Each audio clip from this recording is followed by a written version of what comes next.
नमस्कार साथियों। मैंने अपने पिछली वीडियो में आपसे टर्म इंश्योरेंस और हेल्थ इंश्योरेंस के बारे में बात की थी, ताकि ज़िंदगी में कभी अचानक कोई मेडिकल या दूसरी इमरजेंसी आ जाए तो आपकी सालों की मेहनत कमाई और एसेट सुरक्षित रह सके। लेकिन ज़िंदगी यहीं ही नहीं रुकती है। कभी नौकरी चली जाना, कभी बिजनेस में अचानक गिरावट या कोई ऐसी परिस्थिति जिसके बारे में हमने सोचा ही ना हो। ऐसे समय में एक और सुरक्षा कवच बहुत जरूरी है, इमरजेंसी फंड। इस इमरजेंसी फंड के बारे में मैंने कुछ लाइनें लिखी हैं जो इस प्रकार है। एक बात मैं सबसे हाथ जोड़कर हूँ समझाता, जिसने आज प्लान किया वही कल मुस्कुराता। जैसे बारिश में हमें भीगने से बचाता है छाता, वैसे ही मुसीबत में इमरजेंसी फंड है काम आता। हमारे लिए इज्जत, सुकून और हौसला बन जाता, वरना महंगे ब्याज के दलदल में इंसान फंस जाता। दुर्भाग्य से इमरजेंसी फंड के बारे में लोगों में बहुत सारी कन्फ्यूज़न, गलतफहमियां हैं।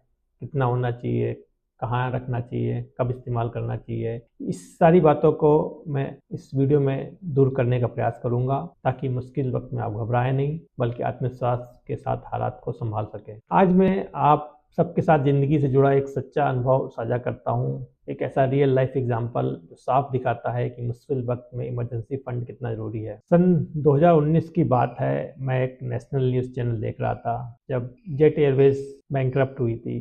वहाँ जेट एयरवेज के क्रू मेंबर्स, पायलट्स और केबिन स्टाफ सड़क पर खड़े होकर प्रोटेस्ट कर रहे थे। उस दिन मैंने पहली बार टीवी पर एक ऐसा मंजर देखा जो आज भी दिल में अटका हुआ है। एक हाईली पेड प्रोफेशनल पायलट, एक ऐसा इंसान जिसकी जॉब को हम मिडिल क्लास के लोग ड्रीम जॉब मानते हैं। हाई सैलरी, रिस्पेक्ट, दुनिया भर का ट्रैवल, लेविश लाइफ। वही मेल पायलट कैमरे के सामने रो रहा था। वो कह रहा था, मैं EMI कैसे चुकाऊंगा, बच्चों की पढ़ाई कैसे चालू रखूंगा, घर का किराया कैसे दूंगा, क्योंकि इस समय मेरी सैलरी नहीं आ रही है। एक पल के लिए सोचिए, अगर इतनी अच्छी सैलरी, स्टेटस वाला इंसान ऐसी स्थिति में टूट सकता है तो हम जैसे नॉर्मल मिडिल क्लास लोगों की क्या हालत होगी। उस समय सिचुएशन ऐसी थी कि सिर्फ एक एयरलाइंस जेट एयरवेज बंद हुई थी, जबकि others airlines Indigo, air India जैसी एक्सपेंशन कर रही थी। पूरी दुनिया में लाइसेंस पायलट्स की कमी थी और आज भी है। मतलब कि इस बात के चांसेस बहुत थे कि उस पायलट को नया जॉब मिल जाएगा। हो सकता है सेम सैलरी पे नहीं, तुरंत नहीं, कुछ हफ्तों में, कुछ महीनों में। सबसे बड़ा सवाल ये था, जब तक जॉब नहीं मिलती तब तक घर कैसे चलेगा। और यहीं से इमरजेंसी फंड की असली इंपॉर्टेंस सामने आती है। इमरजेंसी फंड लग्जरी नहीं है, ये मुश्किल की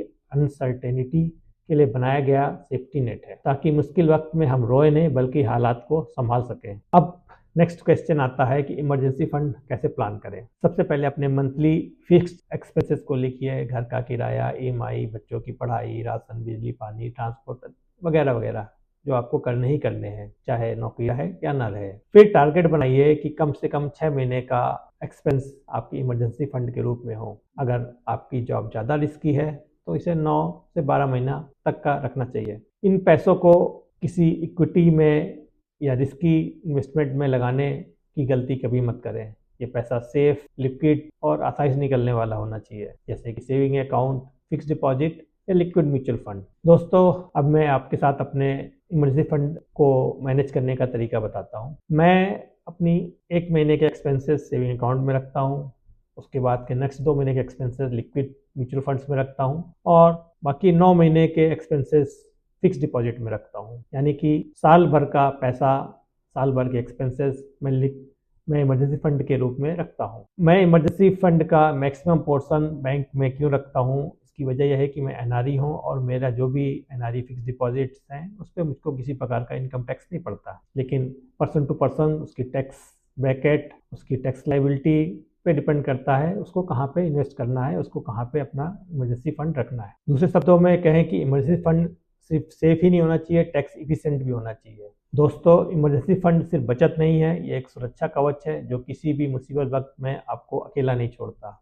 और जरूरी बात, इमरजेंसी फंड को सिर्फ इमरजेंसी में ही हाथ लगाइए। इस फंड को मोबाइल अपग्रेड, वेकेशन या किसी प्रकार की इम्पल्सिव बाइंग में यूज़ नहीं करना चाहिए, क्योंकि ये सब चीज़ें इमरजेंसी नहीं होती हैं। याद रखिए, जॉब जाना या बिजनेस में लॉस होना प्रॉब्लम नहीं है, उस स्थिति में पैनिक हो जाना सबसे बड़ी प्रॉब्लम है। इमरजेंसी फंड वही ताकत है जो हमें उस मुसीबत में स्टेबल रखती है। दोस्तों, जिस प्रकार से आपको टर्म इंश्योरेंस और हेल्थ इंश्योरेंस स्टेबिलिटी देता है, आपको इमरजेंसी फंड भी स्टेबिलिटी देता है। मुश्किल समय में आपको आपके साथ में खड़ा रहता है। अगर आपको मेरी बातें अच्छी लग रही हो, दिल को छू रही है, तो मेरे वीडियो को लाइक करें, चैनल को सब्सक्राइब करें। आपने अपना कीमती समय दिया, उसके लिए बहुत बहुत आभार।